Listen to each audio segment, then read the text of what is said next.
Hello everyone, কেমন আছো তোমরা? আশা করি ভালোই আছো। আমিও মোটামুটি ভালো আছি। তো আজকে সকালবেলা একটু দেরি করে ভিডিওটা করছি, কারণ সকালে একটু খুব ব্যস্ত ছিলাম। মেয়ের আজকে 10টা থেকে পড়া ছিল, তো তাড়াতাড়ি করে রুটি তরকারি করতে হলো, খেয়ে চলে গেল। আর এখনও আমি ব্রেকফাস্ট করিনি। এখন ঘড়িতে বাজে 10টা, মানে 12টা বাজে 10 মিনিট বাকি। দেখো তোমাদের দেখিয়ে দিচ্ছি, দেখো 12টা বাজে 10 মিনিট বাকি, এখনও আমার ব্রেকফাস্ট করা হয়নি। আর ওইদিকে দিয়েছি আমি জামা কাপড় কাচতে, তো আমার ওয়াশিং মেশিনটা একটুখানি কি প্রবলেম হচ্ছে, একটু পরপরই না বন্ধ হয়ে যায়। খুব মুশকিল হয়, জানো তো, ভীষণ মুশকিল হয়। একটু পরপর এসে এসে ঘুরিয়ে দিতে হয়।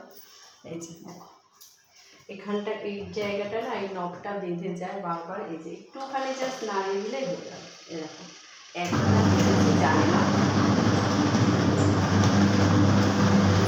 কী হবে। তো চলো লাইটটা বন্ধ করে দিই। আর আজকে তোমাদের সাথে শেয়ার করবো বাজার কি করেছে দাদা। আজকে তো সানডে স্পেশাল। প্রথমে দেখাই তোমাদের এক বাটি কাঁঠাল। এই কাঁঠালটা কিন্তু খুব বড় বড়, কোয়াটা খুব ভীষণ বড় বড়, হাত দিলাম না। তো এই দেখো, এটা হচ্ছে পাশের বাড়ি কাকিমা দিয়েছে। আর দাদা বাজার থেকে নিয়ে এসছে কলা। এই যে একটা কলা দাদাকে দিয়েছি সকালবেলা। ওই দেখো আবার বন্ধ হয়ে গেল, দেখেছো? কতবার যাওয়া যায়। দেখো গরমের মধ্যে ফ্যানটাও চালায়নি। তোমরা তো জানো ফ্যান চালালে একদম কিছু শোনা যায় না, এত আওয়াজ হয়। কালকে রাত্রিবেলায় মিষ্টিটা আমি খাবো বলছিলাম, দাদা আমাকে খেতে দেয়নি। এ দেখো অর্ধেকটা রেখে দিয়ে গেছে।